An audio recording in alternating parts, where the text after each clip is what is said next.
Okay, today is May 10th, and this is a video of Luis's saltwater aquarium, 34 gallon. It's in the Joshua Lewis's house for a few months. And some highlights. There is the snail that we've seen only 4 or 5 times. He's beautiful. Okay.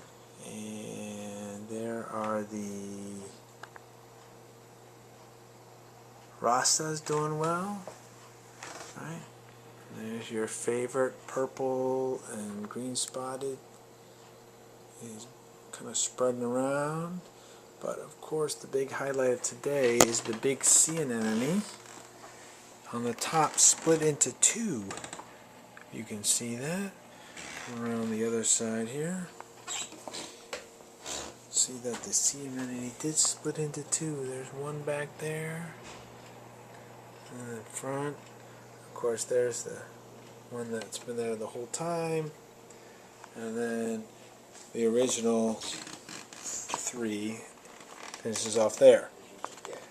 I moved that frag there because the original, when the sea anemone split, it was on top of that one. This guy, that soft coral's been doing better. He got knocked over and kind of shrunk. But, this is kind of interesting here. We have a white sponge. You can start to see the valve, and I think that's a green sponge next to it if you can get a better focus on it. And maybe another green sponge down behind that anemone, behind the clownfish. So maybe 3 sponges coming along. There's a few starfish. I plucked one out today off the glass. There's one there. I'm not too worried about not too many of them. We do some of the hairy green algae growing. I pulled some of that out today. Another exciting thing is this soft coral is doing well right there. And this orange anemone is big enough now. It's taking little pieces of krill and pulling it in. That's kind of neat. The other orange anemone is way under that big anemone. He crawled way up there. He was here, and then he went up there, and I don't even know how he got over there. I know he kind of jumped that void, but he got way over there, and then of course the anemone split and kind of went on top of him. So I'm assuming he'll move again. And then the third orange guy is right here, and he hasn't grown much at all. He's about the same size. There's your sea cabbage, and this tree gets big and then falls down and gets big. I'm not quite sure what's going on there. These mushrooms, as we were calling them, are growing, and they're kind of big and brown. This guy, I like those things that are green. I'm not sure what they are, but they have to fight their way through the mushrooms sometimes. The sea fans are actually beautiful.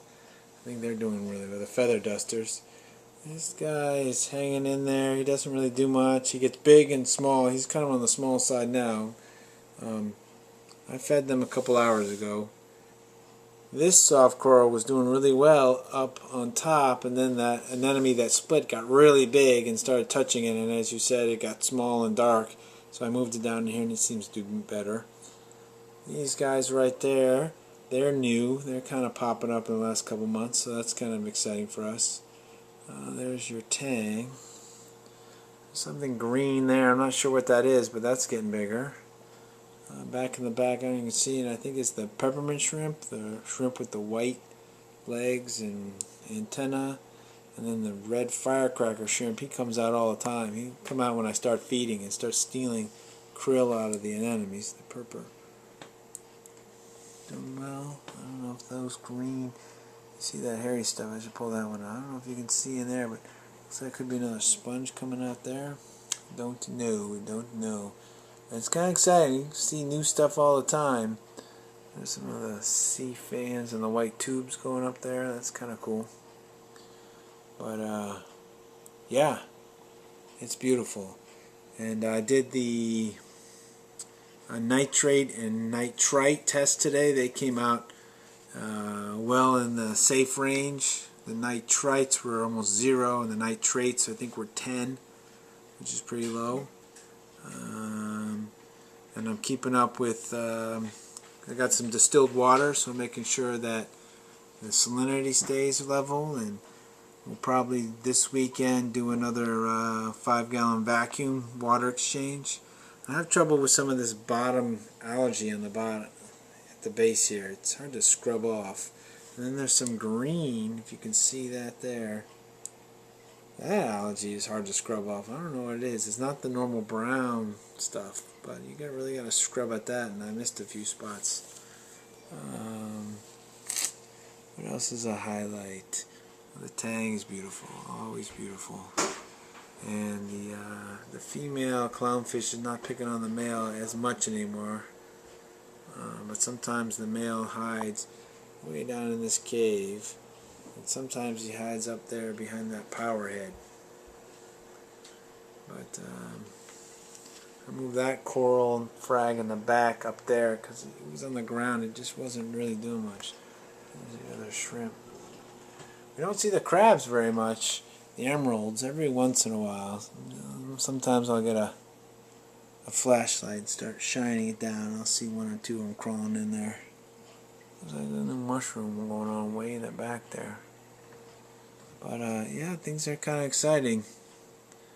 So I'm a little nervous that that anemone split, and now it's on top of your purple and green here, and I don't know where these things are going to move. We got to figure that out.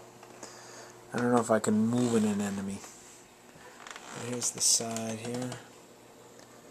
Looks like there's another starfish right about there. Alright, if you have any questions or want me to take a picture of something else, I certainly will. But we enjoy your tank very much. Feed it twice a week like you say. I do throw a couple little pellets in there for the fish twice a week just to keep them excited and active, but not too many. Looks like some polyps have colonized down there. Yep, always something going on. Alright, Luis, hope you're doing well. Talk to you soon.